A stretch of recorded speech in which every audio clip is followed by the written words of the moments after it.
Salah satu sahabat japri saya, "Mas, bisnis BPR itu bisnis sunset ya. 1 sampai 3 tahun ke depan bertahan paling top dan setelah itu bisnis BPR bakal kering dan menuju musnah ya." Saya tidak menjawab pertanyaan di WA tersebut, tapi saya malah melamun. Saya melamun ke Bali. 3 tahun yang lalu saya berjumpa pejabat puncak Bali yang sekarang sudah selesai masa tugasnya. Salah satunya adalah diskusi kedatangan investor Cina di Bali. Singkat cerita, setelah pertemuan itu saya jadi ciut karena Bali pasti akan punya masalah baru. Cina masuk, harta Bali bisa terkuras. Begitu logika saya waktu itu. Investor Cina beli hotel di Bali, beli di Ubud untuk sisi utara dan udara dingin, lalu beli di daerah Jimbaran, daerah Nusa Dua, daerah Uluwatu di sisi timur, dan di sisi selatan Bali, lalu di sisi barat di Kuta, di sisi Sunset. Itu mengcover seluruh daerah wisata Bali. Lalu investor Cina membeli beberapa restoran di Bali di berbagai wilayah, juga toko oleh-oleh yang semua oleh-olehnya juga kalau bisa import barangnya dari Cina atau ada unsur Cinanya. Kemudian berdiri biro-biro perjalanan oleh Cina tersebut yang khusus melayani turis Cina.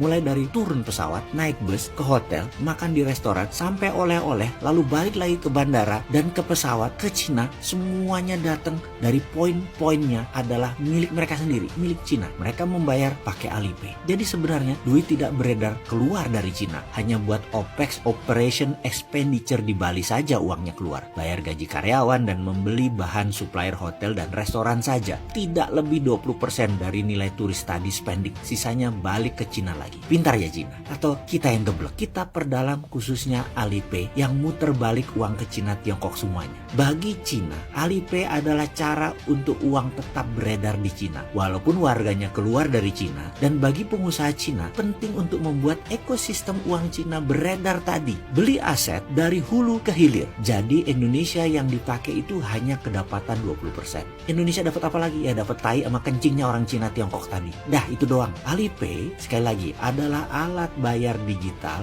dan ini merupakan future transaction yang sudah hadir saat ini yang dipakai Cina sebagai kekuatan ekonominya. Alipay hadir bukan dari lembaga keuangan seperti bank atau BPR. Alipay lahir dari platform Alibaba, platform Niaga. GoPay juga bukan dari lembaga keuangan. GoPay lahir dari bisnis transportasi. T-Cash lahir dari Telkomsel, bukan lembaga keuangan. Jadi lembaga keuangan perbankan merupakan sunset industri. Kejam ya dunia digital itu. Bank sebagai lembaga untuk menaruh duit pun akan berpindah. Kalau ATM dan paymentnya sudah beragam feature dan bukan produk bank, maka meletakkan uang akan menjadi beragam juga. Digital currency merupakan generasi berikutnya untuk portfolio keuangan. Bukan alat bayar, tetapi alat investasi. Investasinya di mana? Daripada taruh di bank, maka lebih baik letakkan di digital currency. Mudah-mudahan cerita di video ini menjawab pertanyaan bisnis BPR di ambang kemusnahan di sisi pemerintah. Semoga video ini membuka mata negara agar Indonesia punya mainan pembayaran yang melengkapi ekosistem bisnis aset tadi di negara lain juga dan melarang Alipay beroperasi di Indonesia.